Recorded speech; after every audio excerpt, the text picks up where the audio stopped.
Hi, good morning. ನಾನು ನಿಮ್ಮ ಕವನ. ಇವತ್ತು ಮನ್ನಾರ್‌ನಲ್ಲಿ ನನ್ನ 2ನೇ ದಿನ. ಇದು ನಾನು ಇದ್ದಂತಹ ಹೋಮ್ ಸ್ಟೇ. ಈ ಹೋಮ್ ಸ್ಟೇನ ಸ್ಪೆಷಾಲಿಟಿ ಏನಪ್ಪ ಅಂತ ಅಂದರೆ, ಇದು ನೋಡೋದಕ್ಕೆ ಒಂದು ಸಣ್ಣ ಪಾರ್ಕ್ ಥರ ಇದೆ. ಇದರಲ್ಲಿ ಎಷ್ಟೊಂದು ಪಾಟ್‌ಗಳನ್ನು ಇಟ್ಟಿದ್ದಾರೆ. ವೆರೈಟಿ ವೆರೈಟಿ ಗಿಡಗಳ ಇಟ್ಟಿದ್ದಾರೆ ಅಂತ ಅಂದರೆ, ಮ್ಯಾಕ್ಸಿಮಮ್ ಒಂದು 200 ಪಾಟ್‌ಗಳನ್ನ ಈ ಹೋಮ್ ಸ್ಟೇಯಲ್ಲಿ ಇಟ್ಟಿದ್ದಾರೆ. ಇಲ್ಲಿ ಒಂದು ಸಣ್ಣ ರೂಮ್ ಸಹನೂ ಒಂದು ಪುಟ್ಟ ಮನೆ ಥರ ಇದೆ. ಅದೇ ಇದರ ಒಂದು ಸ್ಪೆಷಾಲಿಟಿ ಅಂತ ಹೇಳ್ಬೋದು. ಹಾಗೆ ಇನ್ನೊಂದೇನು ಅಂತ ಅಂದರೆ, ಈ ಮನೆ ಪಕ್ಕದಲ್ಲಿ ಒಂದು ದೊಡ್ಡ ಹಳ್ಳ ಹರಿತಾ ಇದೆ. ಮಳೆ ಬರ್ತಾ ಇರೋದ್ರಿಂದ ಅದನ್ನು ತೋರ್ಸೋಕ್ಕಾಗೋದಿಲ್ಲ, ಸಾರಿ. ಇಲ್ಲಿ ಉಯ್ಯಾಲೆನೂ ಇದೆ. ಮತ್ತು ಮಕ್ಳಿಗಂತೂ ಇದು ತುಂಬ ಇಷ್ಟ ಆಗುತ್ತೆ. ಆರ್ಟಿಫಿಷಿಯಲ್ ಮರಗಳಾಗಿರ್ಬೋದು, ಬಾತುಕೋಳಿ ಆಗಿರ್ಬೋದು, ಮೊಲಗಳಾಗಿರ್ಬೋದು. ನನಗಂತೂ ಈ ಹೋಮ್ ಸ್ಟೇ ತುಂಬ ಇಷ್ಟ ಆಯಿತು.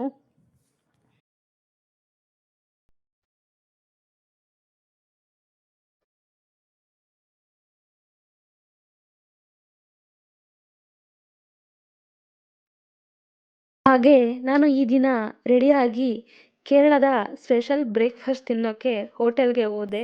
ಇಲ್ಲಿ ನನಗೆ ಸಿಕ್ಕಿದ್ದು ಪುಟ್ಟು, ಅಪ್ಪಮ್ಮು, ಇಡಿ ಅಪ್ಪಮ್ಮು ಮತ್ತು ಕಡಲೆಕಾಳು ಸಾಂಬಾರು. ಇದು ತುಂಬ ಚೆನ್ನಾಗಿತ್ತು. ಬ್ರೇಕ್ಫಾಸ್ಟ್ನ ಮುಗಿಸ್ಕೊಂಡು ನಾನು ಹೊರಟಿದ್ದೆ ನ್ಯಾಷನಲ್ ಪಾರ್ಕ್. ಪಾರ್ಕ್ನ ಹೆಸರು ಎರವೈಕುಲಂ ನ್ಯಾಷನಲ್ ಪಾರ್ಕ್ ಅಂತ. ಅಲ್ಲೇ ಕಾರ್ನ ಪಾರ್ಕ್ ಮಾಡಿ ನಾವು ಈ ಪಾರ್ಕ್ಗೆ ಟಿಕೆಟ್ ತಗೊಂಡು ಸ್ವಲ್ಪ ಮೇಲೆ ಹೋದ್ವಿ.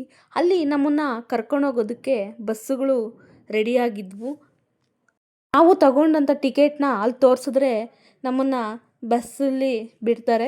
ಮತ್ತು ಆ ಬಸ್ಸು ನಮ್ಮನ್ನು ನ್ಯಾಷನಲ್ ಪಾರ್ಕ್ ಮಧ್ಯಕ್ಕೆ, ಅಂದರೆ ಬೆಟ್ಟದ ಮಧ್ಯಕ್ಕೆ ನಮ್ಮನ್ನು ಕರ್ಕೊಂಡೋಗಿ ಅಲ್ಲಿ ಬಿಡ್ತಾರೆ. ಇಲ್ಲಿಂದ ನಾವು ನಡ್ಕೊಂಡು ಹೋಗಬೇಕು. ನಡಿದೇ ಇದ್ದವ್ರಿಗೆ ಎಲೆಕ್ಟ್ರಿಕಲ್ ವೆಹಿಕಲ್ಲು ಸಹ ಅವೈಲೇಬಲ್ ಇರುತ್ತೆ. ಅಲ್ಲೇ ಟಿಕೆಟು ಸಹ ಸಿಗುತ್ತೆ.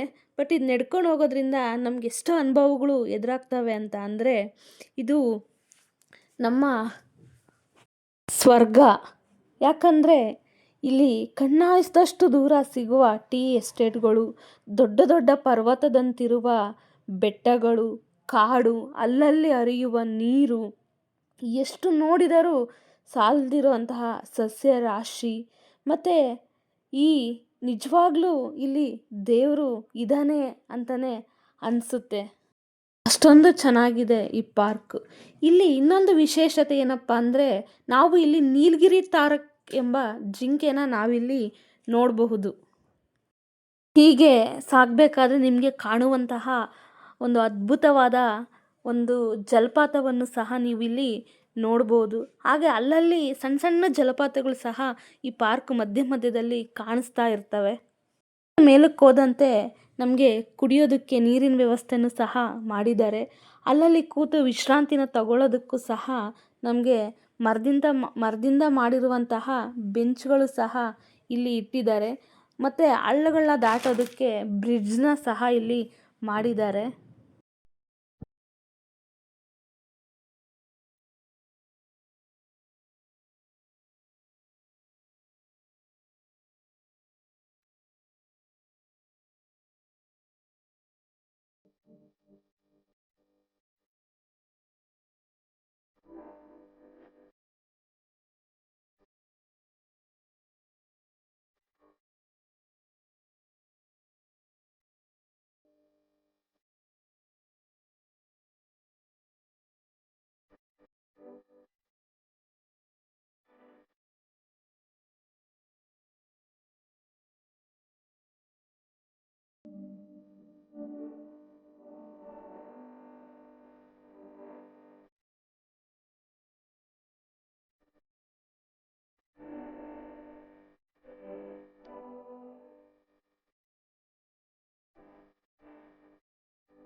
ಇದನ್ನೆಲ್ಲ ನೋಡಿದ್ಮೇಲೆ ನನಗೆ ತುಂಬ ಹೊಟ್ಟೆ ಹಸಿತು.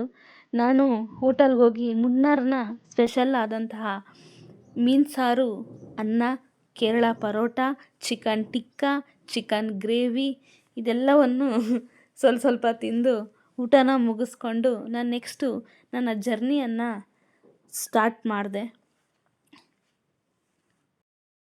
ನೆಕ್ಸ್ಟ್ ಹೋಗಿದ್ದೆ ಟಾಟಾರವರ ಎಸ್ಟೇಟ್. ಅದಕ್ಕಿಂತ ಮುಂಚೆ ಒಂದು ಸಣ್ಣ ಕೇರಳ ಸ್ಪೆಷಲ್ ಕೇಕನ್ನು ಸಹ ತಿಂದೆ. ನೆಕ್ಸ್ಟು ಟಾಟಾರವರ ಮ್ಯೂಸಿಯಮ್ಗೆ ಹೋದೆ. ಅಲ್ಲಿ ನಮಗೆ ಒಂದು ಸಣ್ಣದಾದ ಒಂದು 1/2 ಅವರ್ ಒಂದು ಸಣ್ಣ ಪಿಕ್ಚರನ್ನು ನಮಗೆ ತೋರಿಸ್ತಾರೆ. ಆ ಮೂವಿಯಲ್ಲಿ ಹೇಗೆ ಟಾಟಾರವರ ಒಂದು ಟೀ ಎಸ್ಟೇಟು ಪ್ರಾರಂಭ ಆಯಿತು ಮತ್ತು ಅಲ್ಲಿ ಕೆಲಸ ಮಾಡುವವರಿಗೆ ಟಾಟಾರವರು ಏನೇನು ಒಂದು ಸವಲತ್ತನ್ನು ಒದಗಿಸ್ಕೊಟ್ಟಿದ್ದಾರೆ, ಅವರ ಮಕ್ಕಳಿಗೆ ಶಾಲೆ, ವಸತಿ ಹೀಗೆ ಏನೆಲ್ಲ ಅವ್ರಿಗೆ ವ್ಯವಸ್ಥೆನ ಮಾಡಿಕೊಟ್ಟಿದ್ದಾರೆ ಅನ್ನೋದು ಆ ಮೂವಿಯಲ್ಲಿ ತಿಳಿಸ್ತಾರೆ. ಮತ್ತು ಆ ಮ್ಯೂಸಿಯಮ್ಮಲ್ಲಿ ಟೀ ಪುಡಿ ಮಾಡೋದನ್ನು ಸಹ ತೋರಿಸ್ತಾರೆ. ಮ್ಯೂಸಿಯಮ್ಮನ್ನು ಮುಗಿಸ್ಕೊಂಡು ನಾನು ನೆಕ್ಸ್ಟ್ ಆಟೋ ತಗೊಂಡು ಹೋಗಿದ್ದೆ ಅಲ್ಪಾಜಾ ಬೀಚ್ಗೆ. ಈ ಬೀಚಲ್ಲಿ ಸಂಜೆ ಹೊತ್ತು ತುಂಬ ಪ್ರಶಾಂತವಾಗಿರುತ್ತೆ. ನಾನು ಆ ಒಂದು ಬೀಚ್ ಮುಂದೆ ಸ್ವಲ್ಪ ಹೊತ್ತು ಕೂತ್ಕೊಂಡೆ ಒಬ್ಬಳೇ.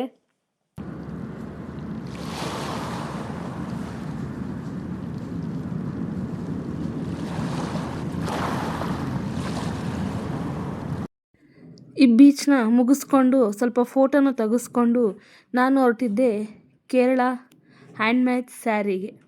ಇಲ್ಲಿ ಮಗ್ಗದಿಂದ ನೇಯುವಂತಹ ಕೇರಳ ಸ್ಯಾರಿ ತುಂಬ ಫೇಮಸ್ಸು. ನಾನು ಸಹ ಇಲ್ಲಿ 3 ಸೀರೆಗಳನ್ನ ತಗೊಂಡೆ. ಸೀರೆಗಳೇನು ಅಷ್ಟೇನು ರೇಟೇನಿಲ್ಲ, ಚೆನ್ನಾಗಿದ್ದಾವೆ ಸ್ಯಾರೀಸು. ಬಂದಾಗ ತಪ್ಪದೆ ಇಲ್ಲಿಗೆ ವಿಸಿಟ್ ಮಾಡಿ.